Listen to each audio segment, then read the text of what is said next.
hell stripped him. Hell stripped him of everything he had gathered. We read yesterday, Isaiah chapter 5 from verse 14. Hell has enlarged herself and opened its mouth without measure. He said, and all their glory, their pomp shall fall into it. Their glory and their multitude and their pomp, and he that rejoiceth shall descend into it. May you not be among those who rejoice on earth and then weep at the end. In the mighty name of Jesus Christ. What is so touching to me is that this man was calling Abraham his father. How come that if a son of Father Abraham was in hell?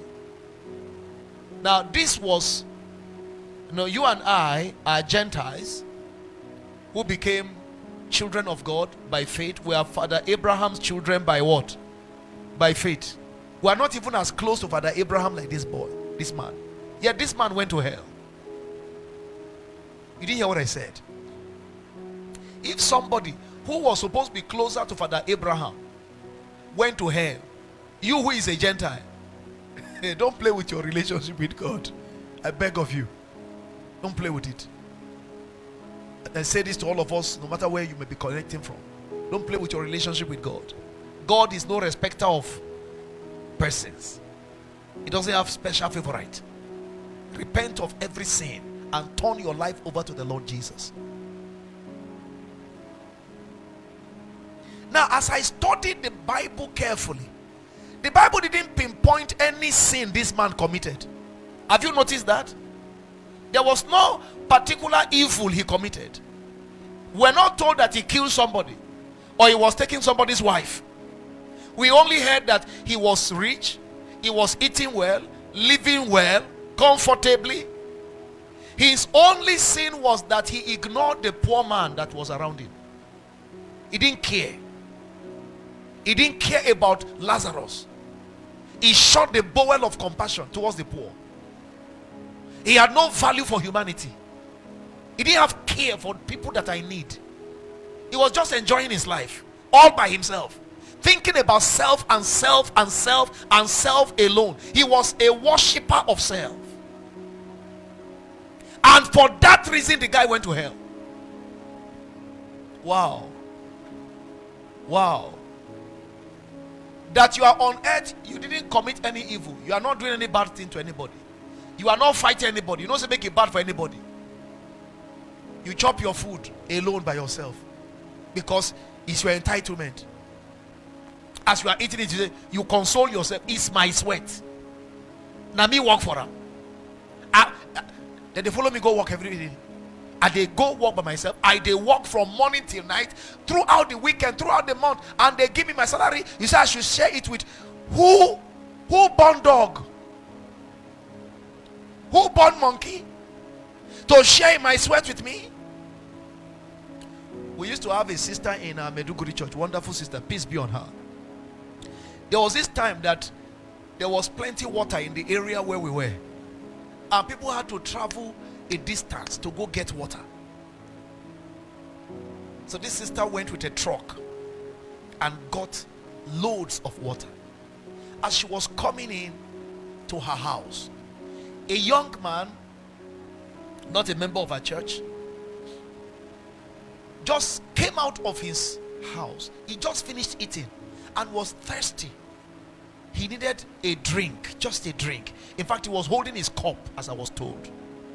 And he saw this sister with jerrycans of water and pleaded for just a cup. And the sister said to him, go to where they are fetching water and fetch, not this one.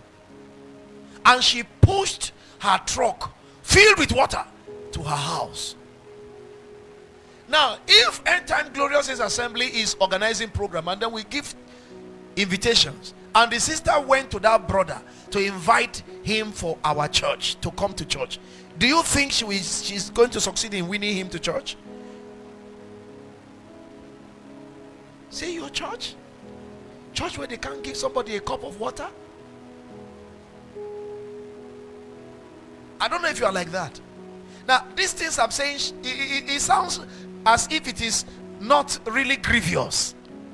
You may have every justifying reasons to shut your bowel of compassion. But don't forget, there is one who is watching. You know what I think? Look up. I believe very strongly that God loves the poor people so much. Do you know that the first consideration of Jesus for salvation was for the poor? He said, blessed are poor. It's true he put spirit there first, but the first thing was poor. The first spirit. Blessed are the poor. Whether poor in the spirit or poor in pocket, poor is poor. Blessed are the poor, for theirs is what? Don't play with poor people, no. In fact, the Bible says, he that giveth to the poor lendeth to the Lord, and that which he has given he will repay again. It means God doesn't play with poor people. It means the poor people around you are the opportunity God is giving you to alleviate your sorrow and your problems, to shut your bowel of compassion from poor people. Can have some terrible repercussion. God can send you to hell for it, because the attitude and the heart that makes you not to care for the poor will not allow you to share the same quota with God in heaven. You know why? God is liberal. God is not stingy. He gave his best when you never deserved it. So you cannot deserve you cannot qualify to stay where God, who is liberal, is, with your stingy nature. There are people that are so stingy. A drop of their water will not mistakenly fall to the ground if they are drinking.